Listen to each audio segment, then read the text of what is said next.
When you're fishing from the bank, many times you get out and you wade in the water. You're not satisfied by fishing on the bank, so you get out and you wade, and sometimes you get out a little bit further. And I've caught my grandsons down here fishing from the bank over to the other lake, especially. They like to go over and fish off the boat ramp. Out there, they're this deep. They're almost neck deep in the water, wading, so they can make their cast out a little bit further in the water. But if you're wading, what is something very important about that technique that you certainly need to be doing?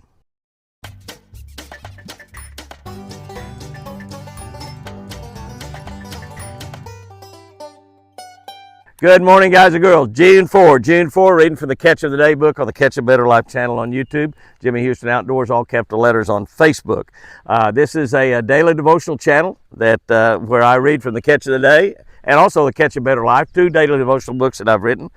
We have a scripture for every day, a daily devotion for every single day built around fishing, and a fishing tip for every day. The Catch a Better Life book, which is the name of the channel on YouTube, I wrote a couple years ago. This book here I wrote 2005, 20 years ago. We reprinted in 2012, and we wrote, I don't know, 100 or 150, rewrote the devotionals is what I did, and rewrote some of the fishing tips as well. That's the book I'm reading now. If you want your own copy of this book, you can get it at jimmyhouston.com, as well as all the other stuff that we have on jimmyhouston.com. June 4, we're looking at, somebody said, the book of Job. The book of Job. Somebody said, I read the Bible for the first time, and I read about one guy in there, Job, and he had it really tough. Job had it really tough. The book of Job, 38:36, we can all identify with Job from time to time throughout our lives.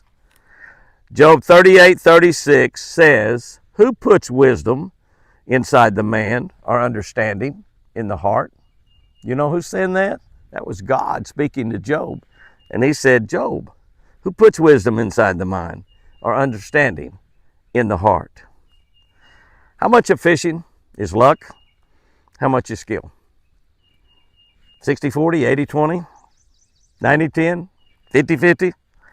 Just like any other activity or sport, luck, sure enough, does play a part in any given day's success. But can I tell you, luck alone will never, ever make you a good fisherman.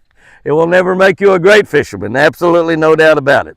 You need skill, you need knowledge, and you need an understanding of the fish, an understanding of the water, an understanding of the weather, and several other key factors that you need to have an understanding of. Who puts wisdom inside the mind, or understanding in the heart? Yeah, God. God has given us the ability to gain these assets.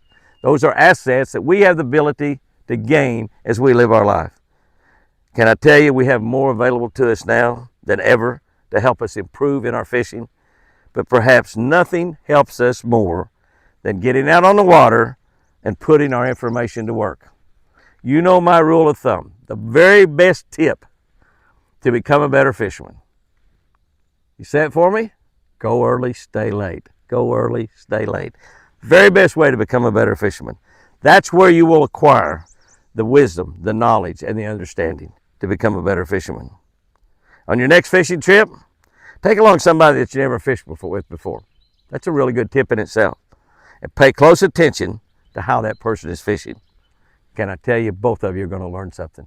Both of you are going to learn something. If we fish with the same person all the time, pretty soon we're going to know everything they know. They're going to know everything we know, and we're not gaining. We're not gaining on the situation.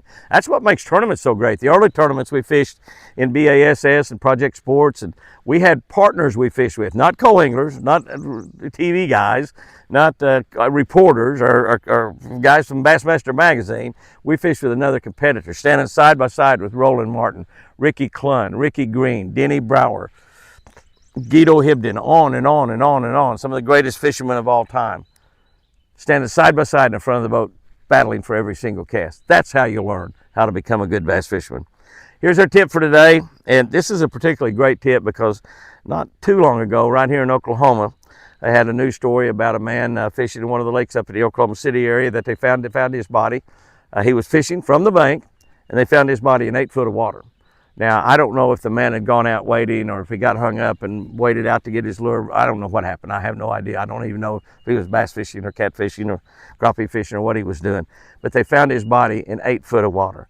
Here's our tip, and it's a really good one if you're going to get out and wade in the water. When wading, shuffle your feet to avoid drop-offs. That's right. Don't you all get excited about their fishing and we're taking big old steps. You take a step and it falls off from 5 foot to 8 foot. 5 foot, you're standing on the bottom real easy. Or falls off from 2 foot to 8 foot. That definitely happens if you're wading on Lake Tenkiller, where I lived for so many years. Shuffle your feet, that way you feel that, oh wait, where's the bottom? It's not there, it's not there. Don't take that step. And it's particularly true if you're wearing waders, because if you step off in 8 foot of water, duck hunting, it's happened to many times to duck hunter. You step off in 8 foot of water with waders on, waders fill up with water real quick and you can't swim, no matter how good a swimmer you are. Guys and girls, go out there and have you a great one. Fish like him. And remember, golly, I sure do love you.